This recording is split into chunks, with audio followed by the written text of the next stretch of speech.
안녕하세요. 아도라랜드의 아도라입니다. 오늘은 약간 불편한 진실일 수 있는 캐나다 생활의 부정적인 면에 대해서 저의 경험이라든지 의견을 한번 공유해보려고 해요. 저는 사실 웬만하면 캐나다 생활의 안 좋은 부분들 이런 얘기는 할 생각이 없었긴 했는데 제가 겪었던 힘든 일들을 공유하는 건 있어도 약간 캐나다 욕이라든지 이런 건 좀 피하고 싶었어요. 그런 걸 어그로 끄는 게 제 스타일이 아니기도 해서. 하지만 유튜버로서 어쨌든 새로운 주제에 대해서 이야기해보도록 하겠습니다.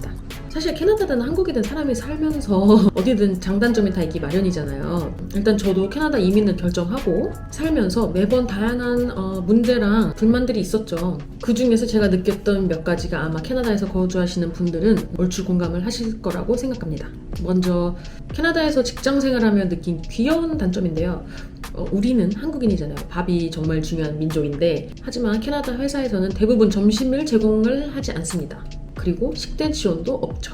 우리는 밥심인데 밥 먹이는 놈을 좋은 놈이라고 하는데 밥을 안 주더라고요. 물론 점심 제공을 해주는 회사도 있습니다. 비율이 좀 적죠. 아무래도 항상 내일은 무슨 도시락을 싸가지, 내일 뭐 사 먹게 되면 뭘 사 먹지 미리 준비해야 하고, 이런 부분이 정말 불편하고 힘든 것 같아요. 한국 회사 탕비실에서 커피 마시고 과자 먹고 이런 그런 맛도 없고, 탄산수 기계며 뭐 얼음 정수기며 이런 게 상당히 그립습니다. 물론 이것도 회사 차이겠지만요. 두 번째는 요즘 큰 문제죠. 부동산. 비단 토론토뿐만이 아니고 부동산 전 세계적으로 큰 이슈인데 일단은 토론토는 현재 렌트비가 어마어마하게 올랐습니다. 같은 스펙의 유닛에 1,000불 정도 오른 것 같아요. 한국은 월세 입주 시에 큰 보증금을 지불하고 실월세 금액이 상대적으로 적잖아요. 전세도 있고. 하지만 토론토는 전세는 당연히 없고요. 월세 보증금이 없어서 렌트비가 상당히 높습니다. 예전과 다르게 다운타운이나 업타운 사이에도 큰 차이는 없더라고요. 1+10 콘도 렌트비용 보시면 2,000불은 그냥 넘는 경향입니다. 요즘에 락커랑 파킹까지 포함하면 2,700불도 본 적이 있고요. 꽤 많더라고요. 그렇게 높은 가격의 1+10이.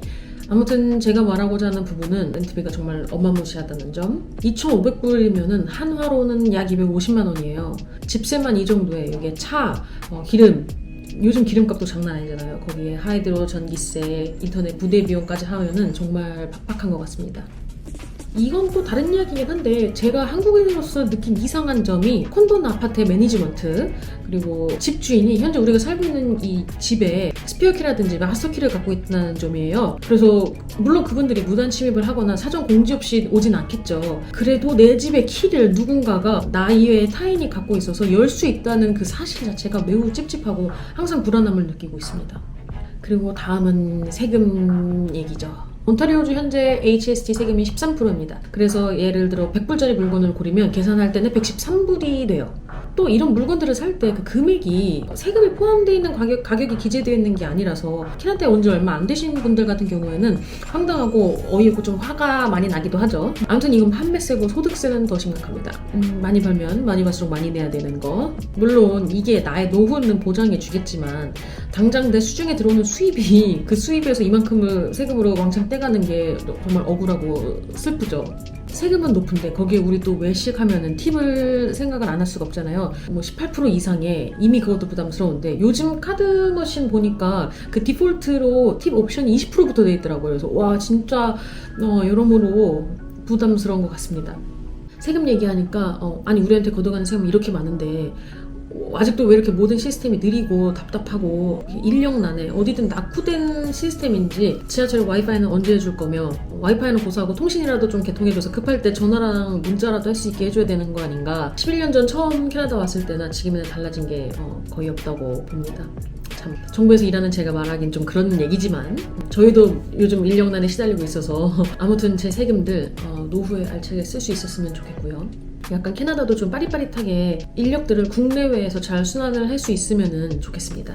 다음은 인력에 관련된 얘기로, 캐나다가 아무래도 이민자의 나라잖아요. 그래서 저 같은 외국인 인력들이 많은데 흔히 화이트 칼라, 블루 칼라로 분류되죠. 제가 듣기로는 아마 캐나다뿐만 아니라 전 세계적으로 블루 칼라 종사자들이 점점 줄고 있다고 해요. 그래서 도시개발 부분이라든지 다양한 부분에서 프로세싱 기간이 점점 늘어나고 길어지는데, 예를 들어 토론토에서 건물 하나 짓는다고 하면 한국에서 2, 3년이면 지을 수 있는 아파트도 캐나다에서는 4, 5년 걸리죠. 기본이죠, 그게. 아무튼 캐나다가 화이트 칼라 직군의 이민자들을 많이 받는 경향이 있어서 현재 인력난이 많이 심해졌고, 그런데도 블루 칼라 직종의 이민자들을 많이 받아주지 않고, 그런 것 때문에 점점 악순환이 된다고 해요. 그래서 우리가 캐나다는 왜 이렇게 다 느려, 저 빌딩 언제 완공돼, 이 공사 언제 끝나, 이런 얘기를 많이 하는 것 같습니다. 어디든 사회가 발전하려면 이 노동력이 적당한 프로포션으로 할당이 되어야 되고 분배가 되어야 되는데, 뭐 이런 부분들은 정치인들이 알아서 잘 해결을 해야겠죠.